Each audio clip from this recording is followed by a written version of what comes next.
Hello बच्चों, आपका स्वागत है मेरे पढ़ाई में एक इजी चैनल पे। आज हम वर्कशीट करने जा रहे हैं क्लास 9th साइंस की। असेसमेंट वर्कशीट है ये नंबर 5 एंड डेट 16 सितंबर की है। ठीक है, तो फर्स्ट क्वेश्चन आइए चलो हम करते हैं। सारे के सारे क्वेश्चन ठीक द करेक्ट हैं और लास्ट 2 क्वेश्चन जो है 9th एंड 10th उसमें असर्शन एंड रीज़न दे रखे हैं। ठीक है, तो फर्स्ट क्वेश्चन हम पहले पढ़ते हैं। The main constituent of cell,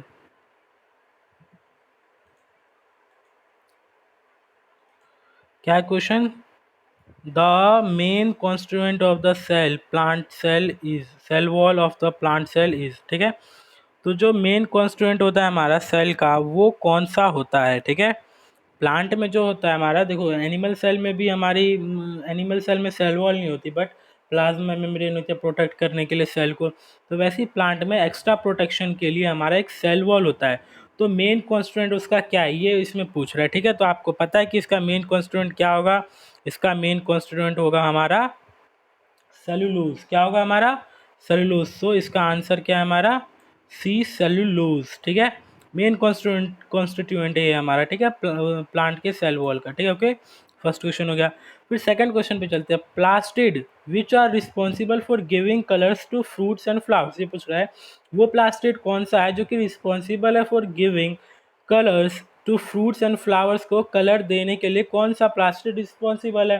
तो आपने पढ़ा होगा कि प्लास्टिड 2 टाइप्स के होते हैं, क्रोमोप्लास्ट एंड ल्यूकोप्लास्ट। तो जो क्रोमोप्लास्ट होता है हमारा, क्रोमोप्लास्ट कह रहा हूँ, क्रोमोप्लास्ट जो होता है हमारा वो रिस्पॉन्सिबल होता है for giving colour to fruits and flowers. So हमारा क्वेश्चन 2 का आंसर क्या होगा? B option. ठीक है, ओके।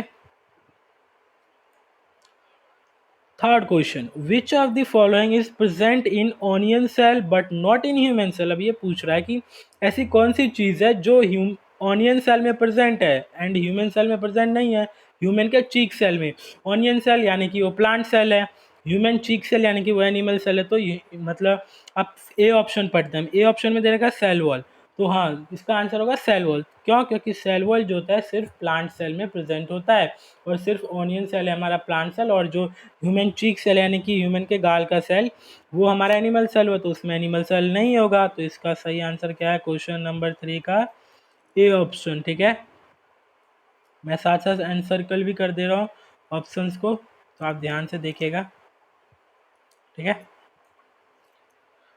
क्वेश्चन नंबर 3 का cell wall, option A.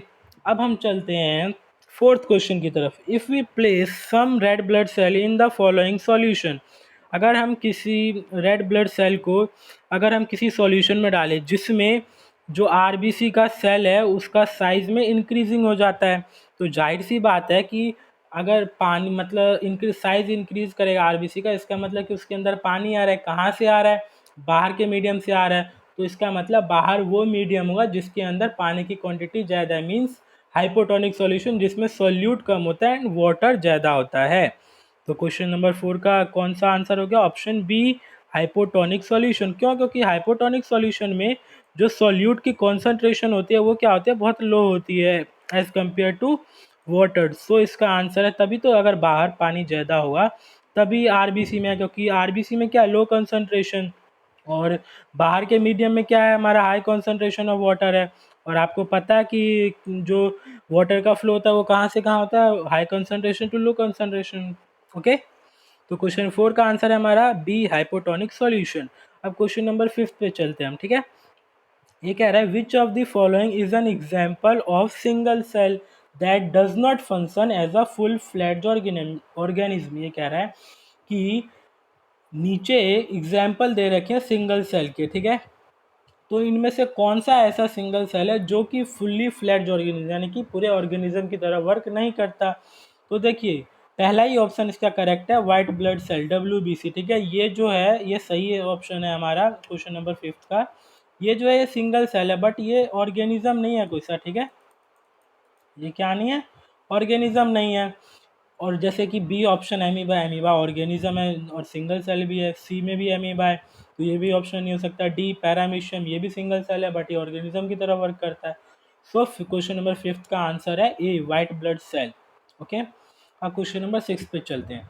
Which of the following is not involve in the synthesis of protein. तो आपको पता होगा कि हमारे अंदर सेल के अंदर प्रोटीन्स बनते हैं, तो उसके अंदर सेल ऑर्गेनल्स पार्टिसिपेट करते हैं प्रोटीन सिंथेसिस में, ठीक है। तो इनमें से पूछ रहा है चारों ऑप्शन में से कौन सी ऐसी चीज़ है जो कि प्रोटीन सिंथेसिस में इन्वॉल्व नहीं है, क्या नहीं है, इन्वॉल्व नहीं है। तो देखिए इसका आंसर है बी, स्मूथ एंडोप्लाज्मिक रेटिकुलम, जिसको हम शॉर्ट फॉर्म में SER भी कहते हैं। क्या कहते हैं? SER। ओके,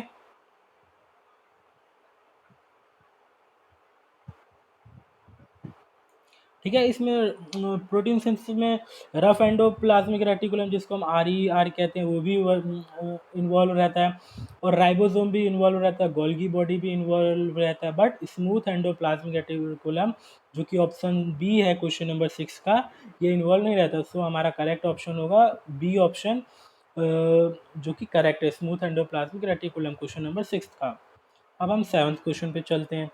7th ये कह रहा है a type of cell division where number of chromosome gets reduce to half after, half हो जाता है आफ्टर डिवीजन। ये पूछ रहा है कि ऐसा कौन सा सेल डिवीजन है। आपने पढ़ा हुआ सेल डिवीजन 2 टाइप के होते हैं, एक माइटोसिस एक मियोसिस होता है। तो इसमें पूछ रहा है वो कौन सा सेल डिवीजन है जिसमें हाफ, मतलब जिसमें डिवीजन होने के बाद जो क्रोमोसोम का नंबर होता है वो रेड्यूस होके हाफ हो जाता है। तो आपको पता है माइटोसिस में तो उतने ही क्रोमोसोम के नंबर रहते हैं, बट हाँ मियोसिस में जो होता है हमारा आफ्टर डिवीजन, यहाँ पे क्रोमोसोम नंबर क्या हो जाता है हमारा, हाफ। तो क्वेश्चन नंबर 7 का क्या होगा हमारा, बी ऑप्शन।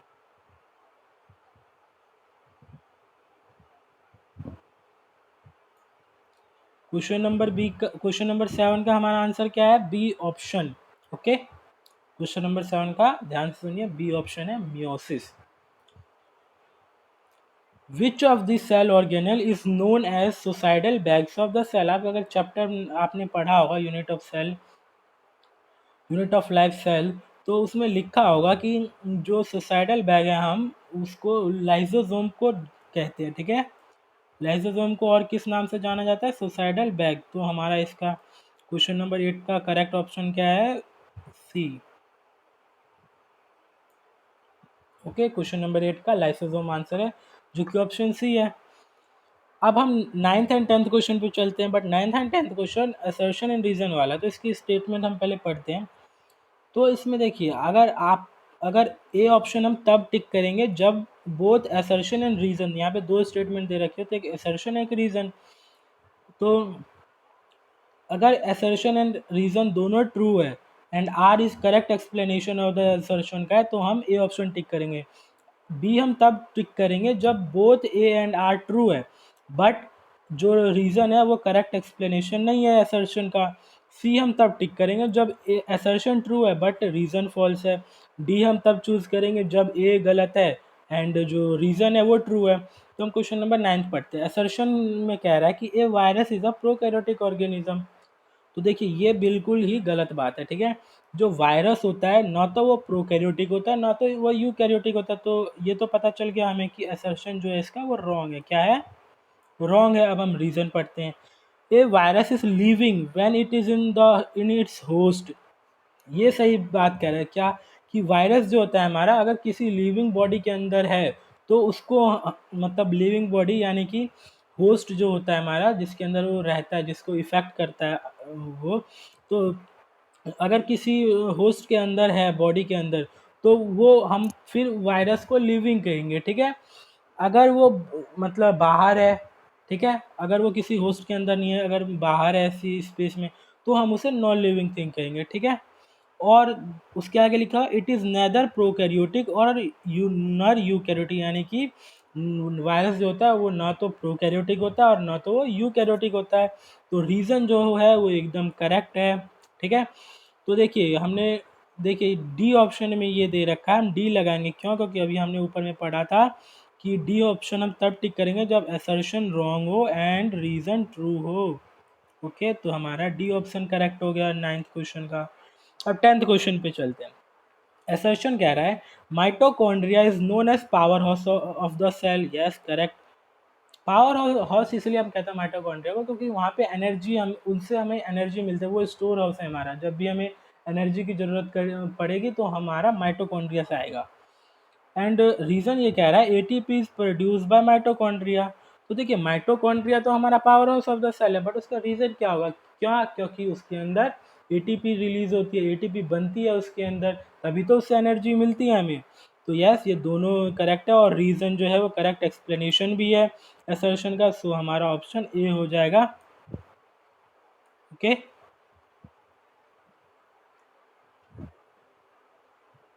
समझ में आ गया होगा आपको?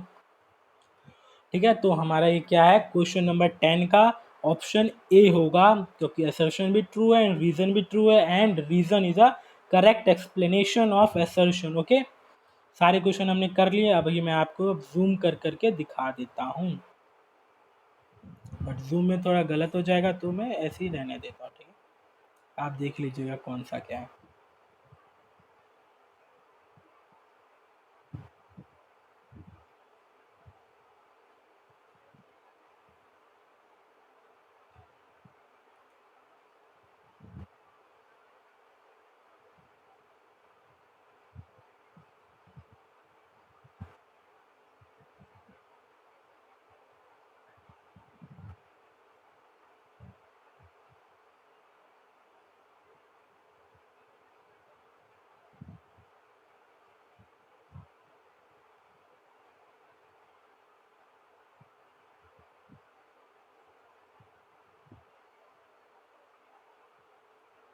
चलिए, अब हम अगली वर्कशीट में मिलेंगे, तब तक के लिए स्वस्थ रहिए और पढ़ाई करते रहिए। ठीक है।